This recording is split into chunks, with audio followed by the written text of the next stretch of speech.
वेद लिखे, पुराण लिखे, शांति का पैगाम लिखा है। अक्षर धाम का अर्थ समझिए, अक्षर को ही धाम लिखा है।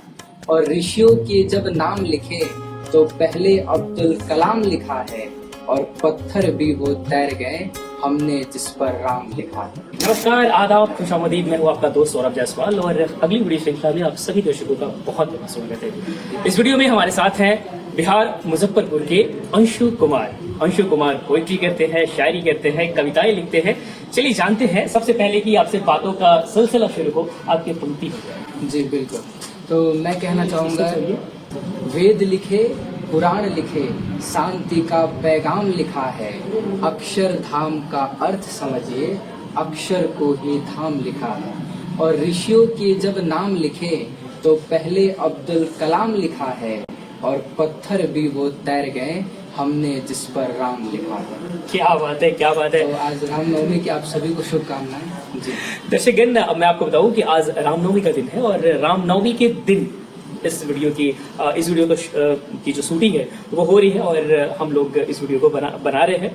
ये वीर रस के कवि हैं और आज हमारा सौभाग्य है कि भाई बिहार मुजफ्फरपुर के वासी अंशु को हम लोग सुन रहे हैं। अंशु, तो फिर मतलब कविताएं लिखने का शौक कब से परवान चढ़ा? जी, जब मैं तीसरी कक्षा में था तब से मुझे माइक तब से मेरे हाथ में आज तक। क्या तो मुझे पसंद है कविताएं लिखना, सुनना, बोलना। जी, कविताएं लिखते हैं, स्टेज पे परफॉर्म करते हैं? परफॉर्म भी करता हूँ सर, बोलता भी लिखता हूँ। जी, आज मैंने आपको देखा कि आप मिथिला माइक क्लब के सहयोग से जो प्रोग्राम हुआ उस प्रोग्राम में आपने शिरकत की। तो आज मतलब कौन से वो नगमे गुनगुनाए आपने? जी, आज हम हिंदू मुस्लिम दोनों कम्युनिटी को एकजुट में, एक सूत्र में बांधने का काम मैंने एक बार दर्शकों के साथ ही। जी बिल्कुल। तो मैं आपसे कहना चाहूँगा कि हिंदू का जितना उतना हक है मुस्लिम का इस देश पर।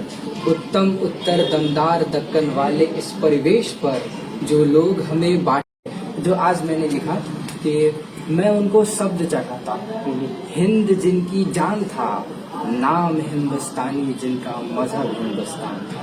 मैं उनको शब्द चढ़ाता हूँ, हिंद जिनकी जान था, नाम हिंदुस्तानी जिनका मजहब हिंदुस्तान था। रक्त से रंगते थे धरती को, अरियों की ललकार पर जय हिंद का नारा सदा लिखा था। जेलों की दीवार पर अरे बदन पर बदी थी बेड़ियां, दिल मगर आजाद था, और रक्त के अंतिम कतरों में भी भारत जिंदाबाद था। क्या बात है, क्या बात है।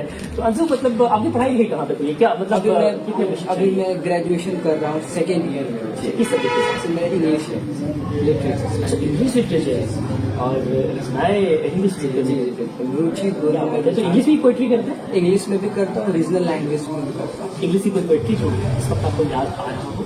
इंग्लिश में मैं मूल रूप से हिंदी में लिखता हूँ, इंग्लिश में कभी कभार किन चीज़ों पर लिखा, लेकिन जी क्या बात है, क्या बात है। तो मतलब आगे क्या करने का इरादा है? आगे क्या मुझे सोचा है आपने? टीचर में एज ए पैशन मुझे इसे कंटिन्यू भी करना है, और सिविल सर्विसेज की तरफ सर रुख है। सिविल सर्विसेज की तैयारी करनी चाहिए। आपके पसंदीदा कवि शायद? और मेरे हरिओम पवार साहब सुनता हूँ।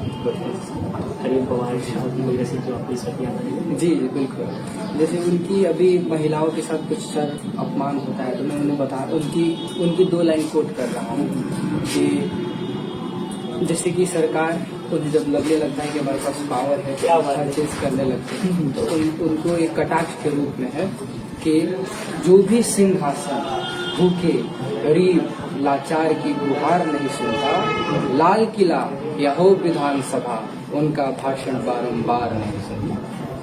क्या बात है, क्या बात है। नो डाउट आप लिखते हैं तो आपकी जो भाषा है जी, और जिस तरीके की आपको पंक्ति रचते हैं उससे आपकी मतलब प्रभावशीलता का पता चलता है कि आप किस तरह की पंक्तियां लिखते होंगे।